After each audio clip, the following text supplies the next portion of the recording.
तनीज खान, आप सुन रहे हैं यहाँ पर क्या तर्क दिए जा रहे हैं? तर्क ये दिए जा रहे हैं हमने तो पर्दा हटवाया है, पर्दा लगवाया नहीं है। हम देखेंगे कौन पर्दा लगवा रहा है। मतलब वो कह रहे हैं कि कोई था जो वहां पर कुछ करना चाह रहा था लेकिन हमने उसको रोक दिया। जी नहीं, बात ठीक कह रही है। दो चीजें हैं, सरकार के पैरेलल कोई दूसरी सरकार चल रही है और प्रशासन के पैरेलल कोई दूसरा प्रशासन।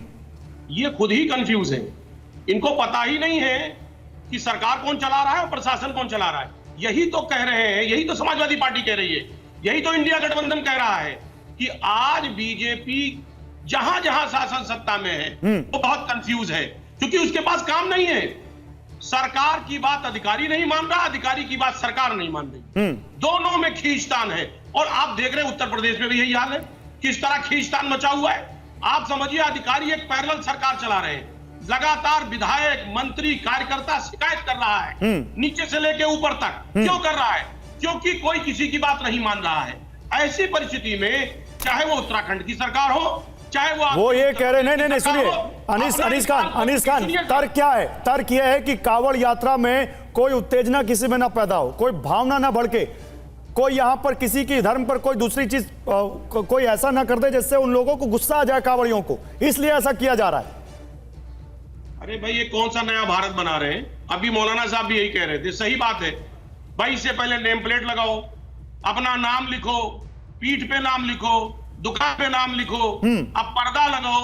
ये क्या बनाना चाह रहे देश को? ये देश बहुत सौहार्दपूर्ण है, ये देश आप समझिए, यहाँ पे गंगा जमुनी तहजीब है, हिंदू मुसलमान एक साथ रहता है, एक साथ त्योहार मनाता है, एक दूसरे की खुशी में शामिल होता है।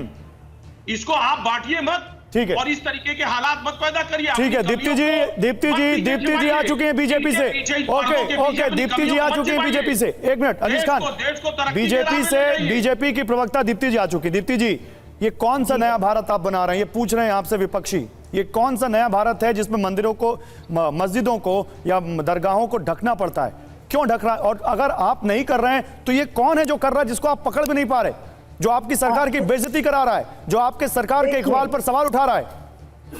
गौरव जी, मैं 1 मिनट बोलूंगी बस, बोलिए।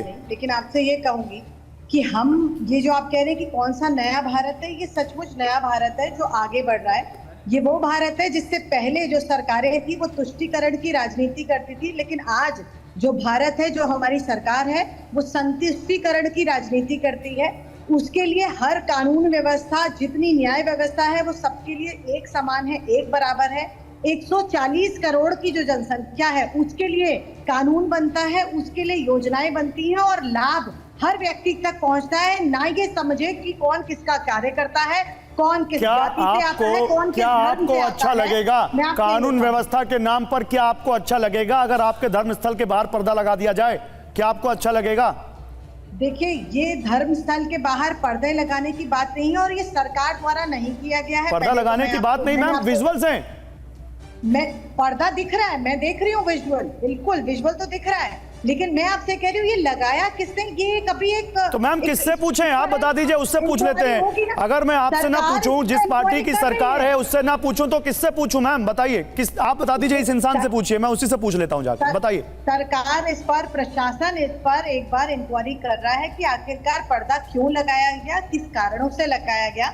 लेकिन मैं आपसे ये कहूंगी कि ये ऐसा देश है जहां पर सभी लोग बहुत सौहार्द, इससे भी डिनाई नहीं कर सकते हैं कि ये वही देश है जहां पर मुसलमानों की बहुत सारे, हमारी ऐसी संस्थाएं हैं जो कांवड़ यात्रियों का स्वागत भी करती रही हैं, उनके पैर धोती हैं, उनके लिए भोजन बनाती हैं, उनके लिए लंगर लगाती हैं। ऐसी भी हमारे यहाँ संस्थाएं हैं और ऐसे भी हमारे भोजनालय हैं जो राजा राम भोज हैं, जिनके की प्रोपराइटर जो हैं वो वसीम जी हैं। राजस्थानी खालसा ढाबा है जिनके प्रोपराइटर जो है वो जी है। पंडित जी का वैष्णव ढाबा है, उसके भी जो प्रोपराइटर है हिंदुओं को।